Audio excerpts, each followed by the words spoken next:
Hello and welcome to another episode of Critical Coffee Considerations with me, Francis Speck. Thank you for joining for this joyous occasion. It feels like I've been waiting for a month to open this big one and find out which roaster I got. Let's not wait another second. As soon as I get through this house. Okay, ooh, that's sharp. Ooh. Yes. Okay, that's good packaging again. Ooh. Yes. I've really put in some extra protection, which is nice. Let's go here. Okay.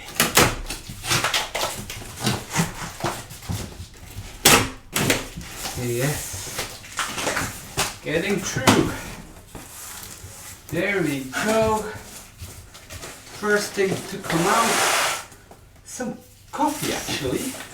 I made use of the occasion. Well, they gave 2 kilos because of Vietnam Robusta coffee. I have a lot of Robusta now, but I also ordered myself 2 kilos of decaf coffee. That will be a nice experiment when I get around to it. So it has one blend, Arabica Robusta, and then one Swiss water, so the Swiss water method of decaffeination. Okay, here we go. So actually, now what's on this box? Okay, getting to the box. In the box, and I guess you can now already see, so this did come from my trusted supplier, Cooport Coffee, for coffee, and from now on also roasting machines. So we have the Genie Cafe.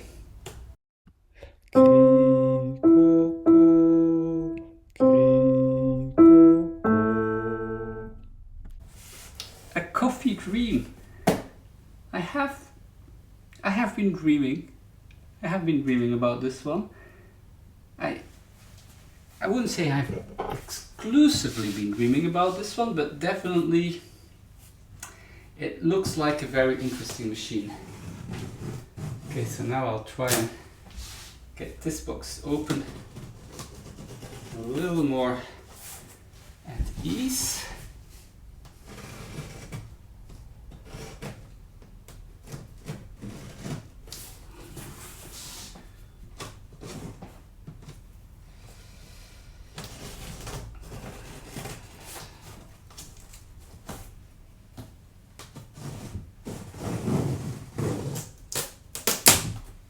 Getting there. At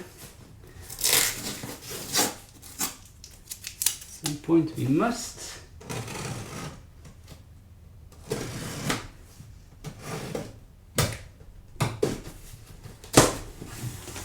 Okay. Yes. There we go. What is in the box? How is it organized? Let's have a quick peep this way.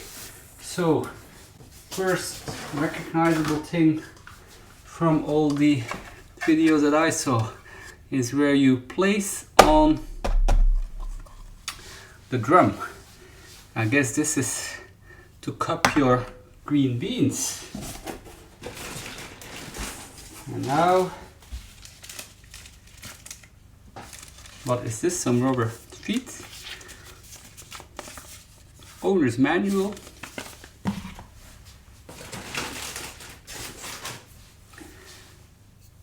When you need to do some cleaning, very handy. You because although it has a solution for shafts,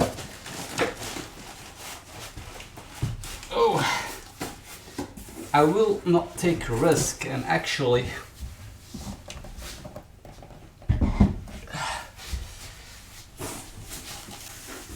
remove this on the ground. Okay.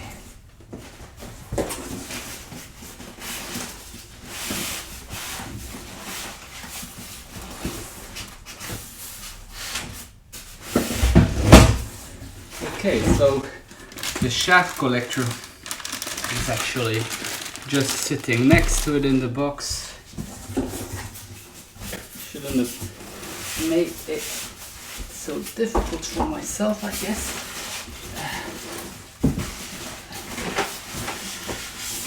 Oh, here he is. Here he is. Oh, is it a he or a she? I don't know. What is the gender of roasting? Oh,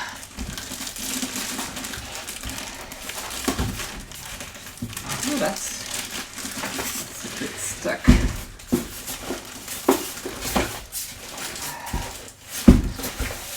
Come on.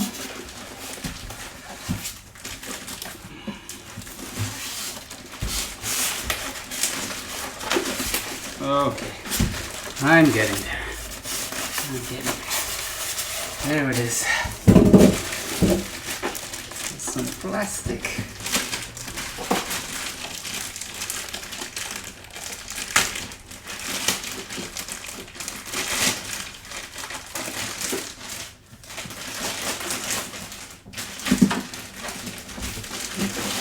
So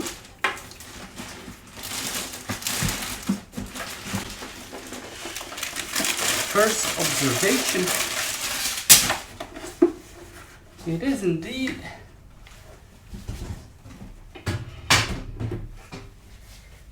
not too big.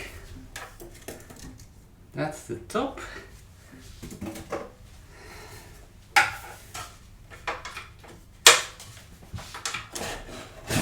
Okay, that comes up this way. A little bit of foam there. And then, how does this open? This just opens, I guess, and it's not kept in place.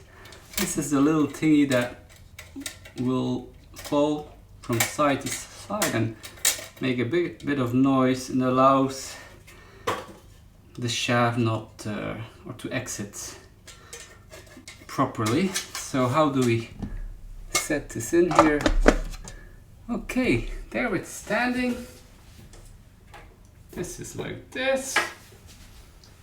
Okay.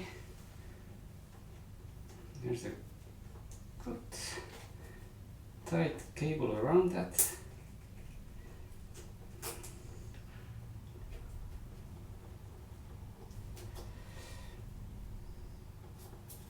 Yeah, that's a nice little one that you can actually get open quite easily. Okay, so this looks stable. Let's get the shaft collector out.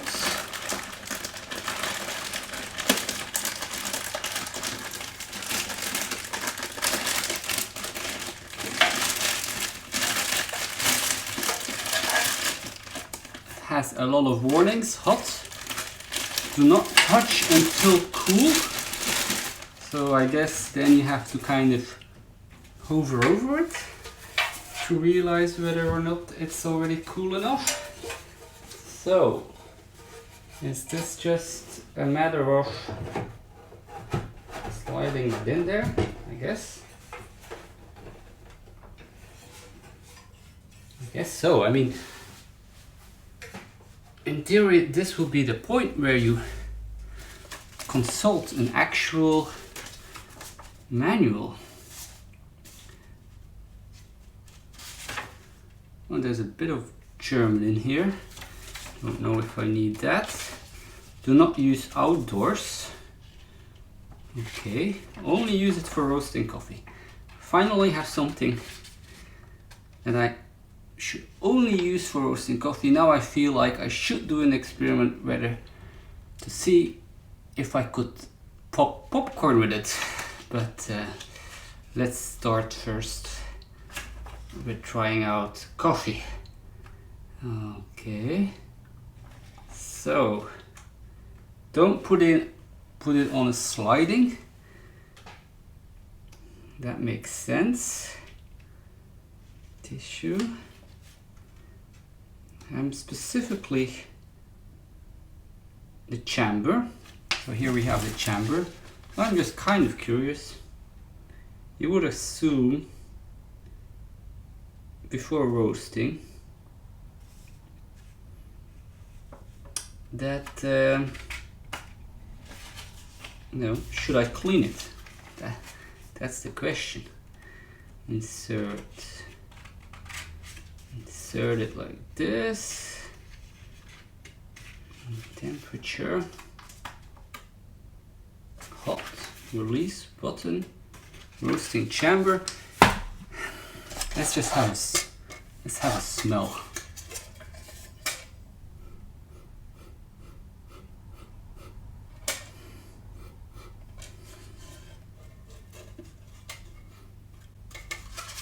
Okay. So the only thing I'm going to do is I'm going to pause the video just to go and give this a clean, because I don't want to waste the beans as I have done in previous episodes. So we're back. Only thing I did was just clean the inside a bit, before we add any kind of food. For the first try, I still have some of the Santos beans I got from Simone and Stefania in Firenze. They were really super in supporting the home roaster with information and with the beans. So I'm very happy I still have a portion of them to now use as an experiment. Still 114.9 grams. Okay, so I guess open it like this and then we go for it. And so this is the handle. Of course, this thing goes up as we slide it in here. What is that? So that should be. Ooh. Yes, that felt like a click. Sounded like a click. I guess it should be a click. Let's plug it in. Maybe I just need to get a bit closer. Okay. Oh, still a bit closer there. It's not too long of a cable actually. It's almost fully in the corner. Still not. My God, this is a challenge here. Okay. Okay. Here we go. No. Okay. That's plugged in. Okay. It you shouldn't overstretch it, of course. So let's change this orientation a bit. Yes. It would be a pity not to fully see the machine. Okay. Like that. Perfect. So it's plugged in. Push power on or off. So let's give that a try. It's at 25 degrees. So I guess that's the ambient temperature now. It's set to 250 degrees to start out. And we want to have some time. Actually, the standard time is 15. If you just start stop cooling. Start stop cooling, power on or off. So do we go for start stop? Okay. And we're roasting with the Genie Cafe, or is it the Gene Cafe? I mean, I'm a bit partial to the name Gene. Next to being a home roaster, I do consider myself also a home geneticist. But I've heard most people saying Genie, and apparently the company is called Genesis. Interesting. Okay, so we do have kind of a bit of a machine smell. Not the typical grassy smell you get early on in a roasting process with a popper. At this point, the temperature is already rising to a nice 12 points. That's difficult to read this way. The points are a little bit indicated as it's rising. I would think it's already 133, but the points, they make it difficult to interpret. Let's also give you a little bit of a higher look there. I hope I'll be able to zoom in the editing. Okay, yeah, it's still going. So at 150 degrees, we still just have very green beans. So let me also talk you into how I came to deciding on this second level home roasting. So the popper, that only cost me 20 euros. This one was, let's have a quick look. Now, it was, I think I paid, well, my wife paid, thanks again, lovely wife that's sponsoring this episode, we could say, and well, the whole second year of Critical Coffee Considerations. I mean, I think I'll get a lot of videos out of this, also comparing it back to the popper, probably. Let's see all the things we do with it. But so the price was around 549. You could find it on Roast Rebels, which I do appreciate their videos, very in-depth, a lot of information of all your options as a starting home roaster, but I still went for the shop where I got my green coffee from, because the price was, you know, only 4 euros difference, so then it's more likely that I have direct dealings with this coffee roaster than with Roast Rebels. So still, thank you Roast Rebels, shout out to you also for all the information and instructional videos you provide. But what are your options when you want to go past a popcorn popper? Well, this is one of the basically two devices around the price point of 500 euros, the other one being slightly more cheaper, the Behmor 2020 S Plus, I think, is the kind of latest model. The big difference is that although the Behmor can have like a bigger load, up to 400 grams of coffee, and this one is really, you know, they consider 250 to being a maximum. So temperature now is already 200 degrees now.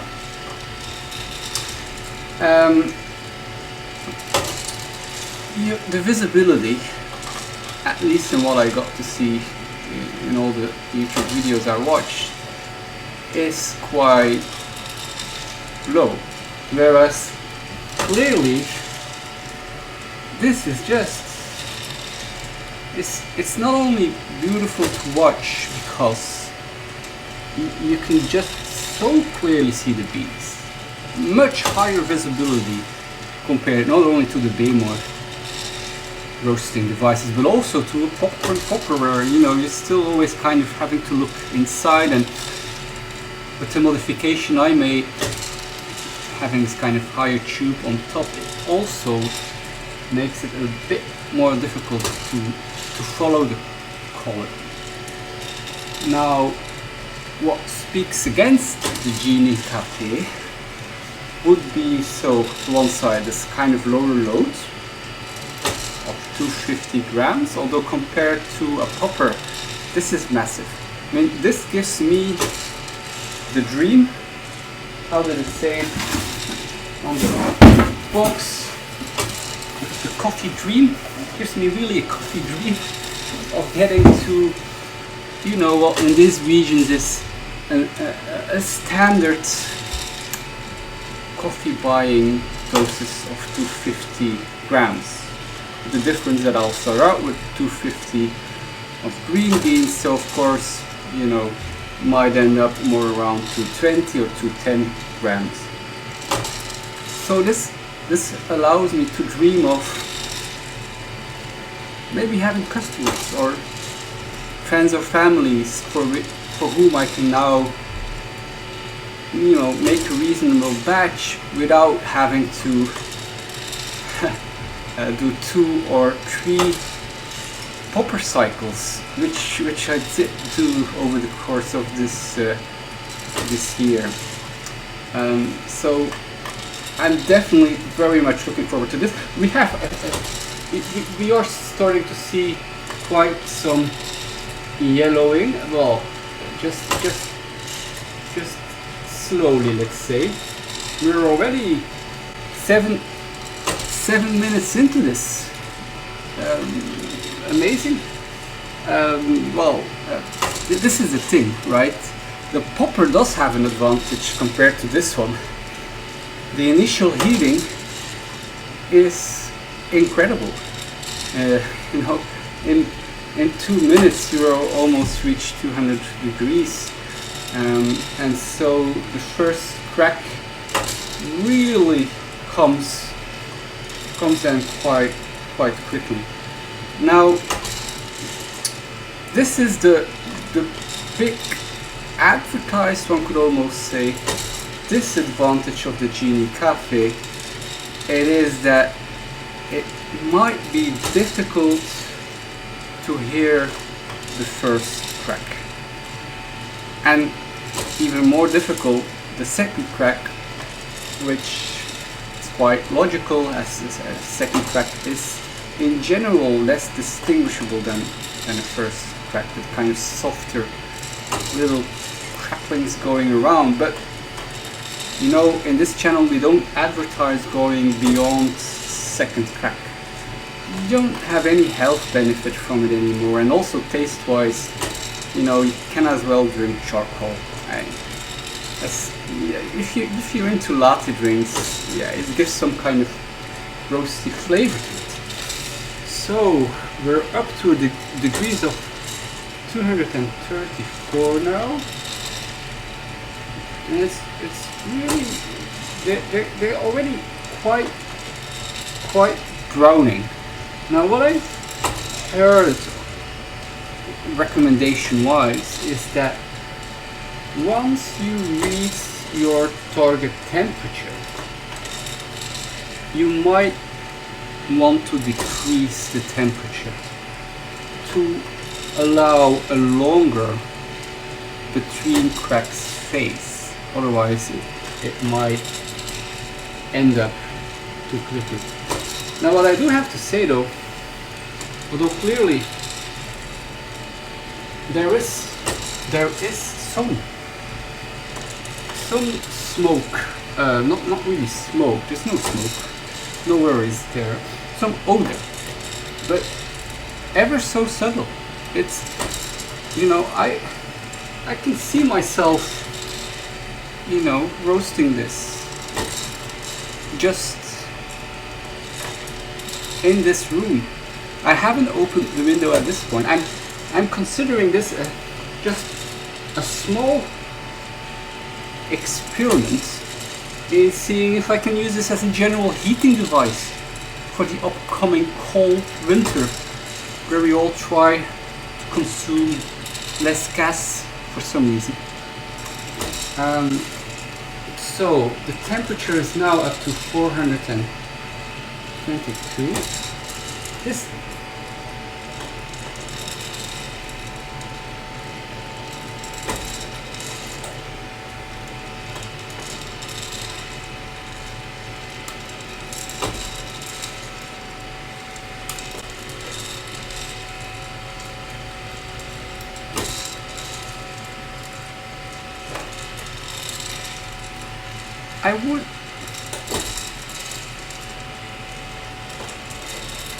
I do think I'm hearing some very faint cracking.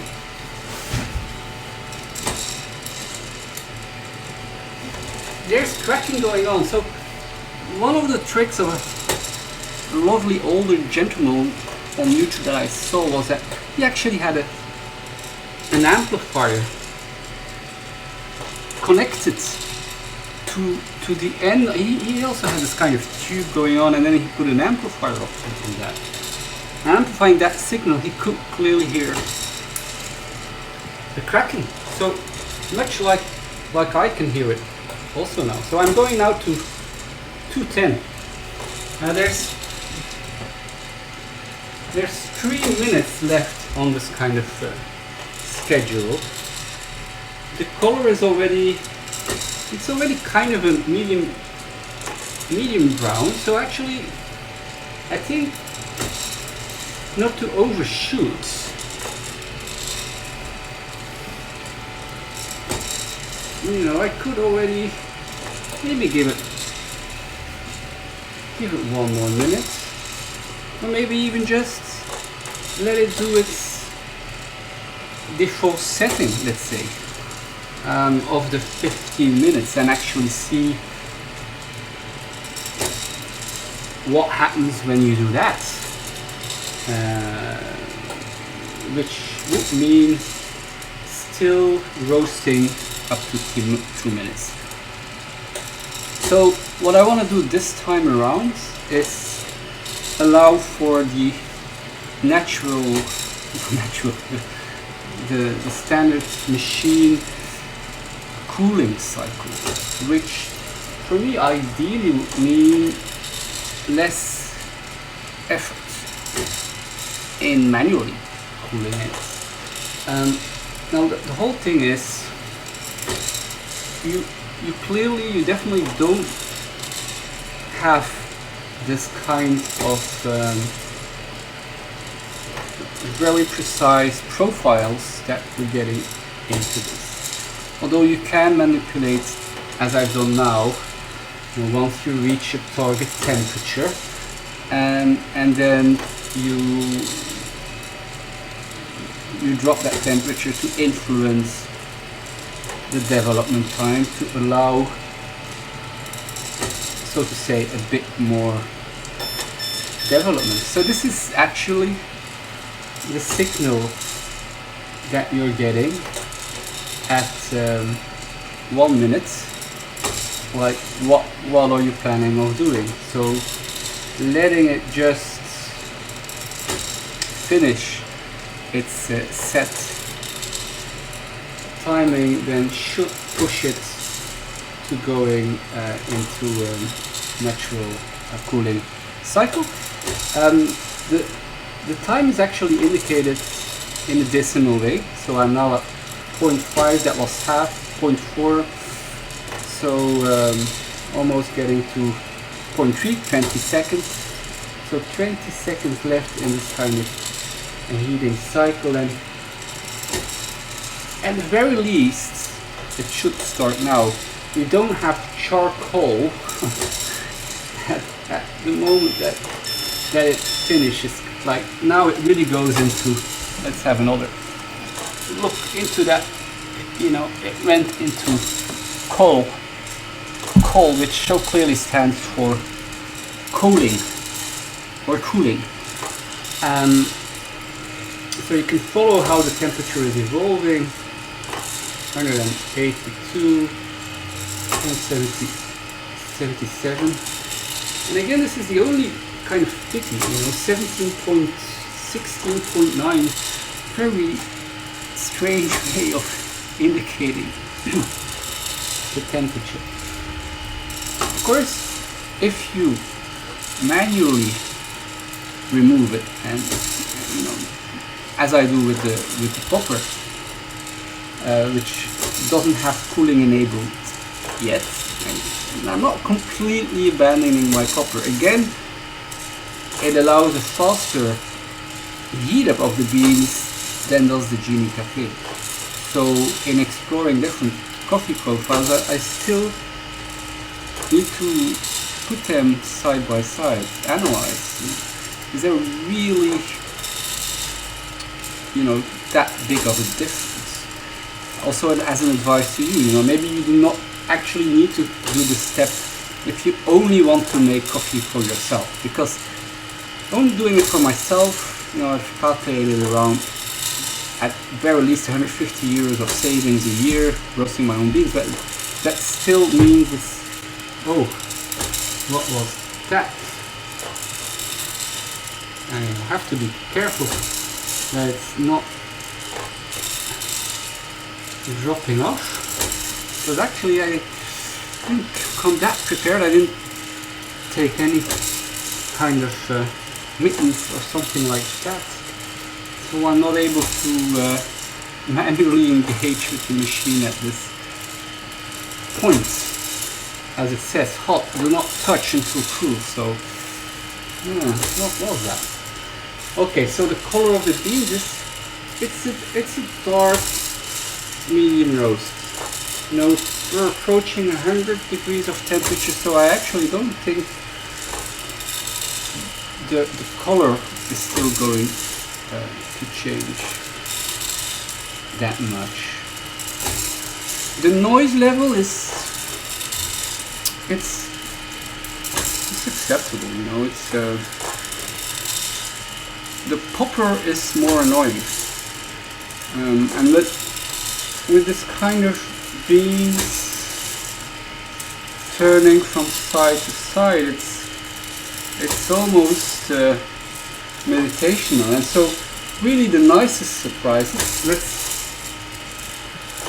check my wall. So yeah, I need, I guess, an extension cable, although that's generally not advised. You know, this is heating up the wall, which again this winter is something you might actually want to do. But really, smell wise, the popper kind of left the smell. You know, it would really fill up the whole house. And this is, I guess I will only know this by this evening, but it's just such a mild smell. It's not at all disturbing. So if you do one roast a day, you probably, you know, you don't need to set it up in your garage or under the vents. Again, staying between two cracks, you don't have to do those kind of things. Now, I really did want to explore this kind of longer roasting time possibilities, which with the popper, with the current modifications, I'm just not able to do that. Even with, you know, interrupting it with the coffee at random interrupters, that you can get up to 10 minutes, but still I never.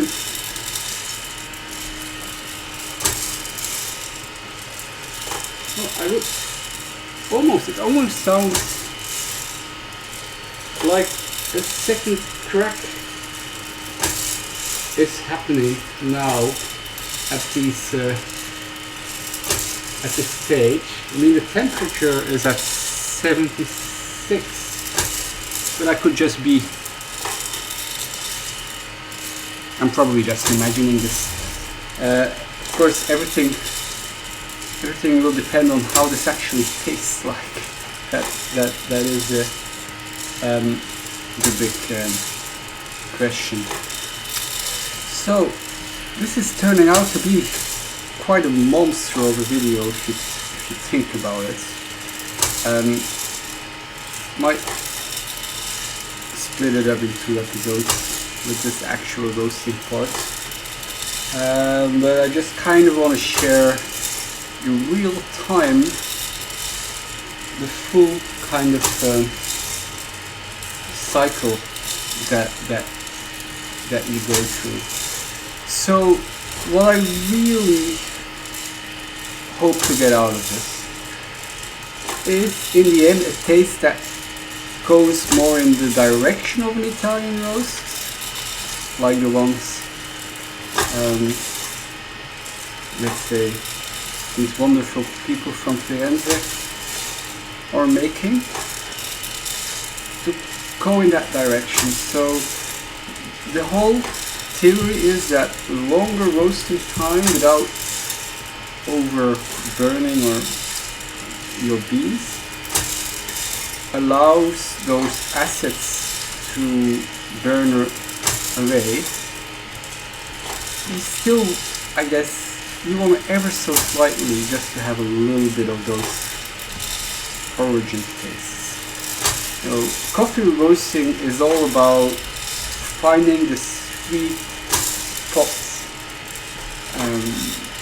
in the middle of 2 cracks. That's the mission, and a longer roasting time in that sense gives you, on the one side, more resolution, because you can experiment with different timings more easily than with a popcorn topper, where just 10 seconds might have a big impact on how it tastes. So the variability you get out of that, and I guess this is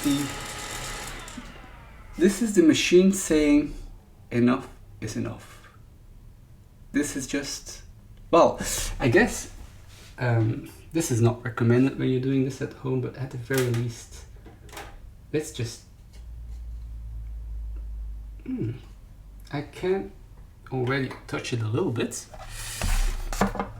Let's see. Now, ideally,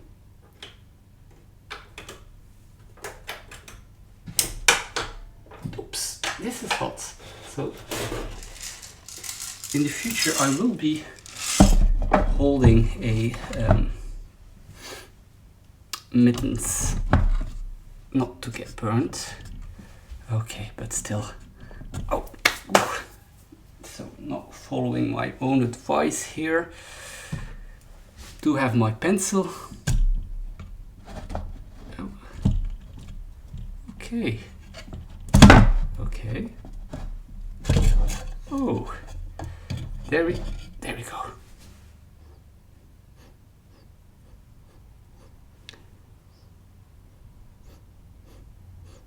Even opening it up, the smell is not intrusive. Very curious about how this is going to taste. Thanks for your patience, and see you next time. Silly me, I actually forgot to weigh how much return did we have. This is, of course, the most relevant factor to learn about your roast. Okay, this is still a bit hot. Oops. Oh, and now I actually do understand what those little feet that we have here are. They are actually the rubber thingies that are on the sliding window for the Chef collection. So we have 99.9 grams out of this. So yes, I guess this is around 16% of humidity loss. A normal number, I would say. So let's round it up to 100 grams of beans to explore the taste with.